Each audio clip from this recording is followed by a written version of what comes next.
মাছগুলো ভেজে নিয়েছি। তেলের মধ্যে পেঁয়াজ কাঁচামরিচ দিয়ে দিচ্ছি একসাথে। এখন একটু লাল করে ভেজে নেব।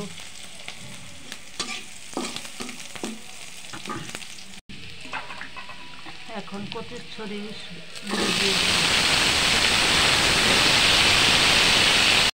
এখন ভালোভাবে কষিয়ে নেব। ঢাকনা দিয়ে এখন দেখে দিব। কষানো হয়ে এসেছে প্রায়, ঝোল দিয়ে দিব কিছুক্ষণ। আমার কচুর ছড়িতে ঝোল দিয়ে দিয়েছি।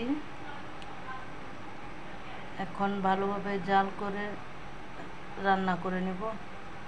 সবাই আমার পাশে থাকবেন ভিডিও শেষ পর্যন্ত। তরকারিতে মাছ দিয়ে দিয়েছি। এখন সবাই আমার তরকারির কালারটা কি হয়েছে। আমার ভিডিওর পাশে থাকার জন্য আপনাদেরকে ধন্যবাদ। সবাই ভালো থাকবেন।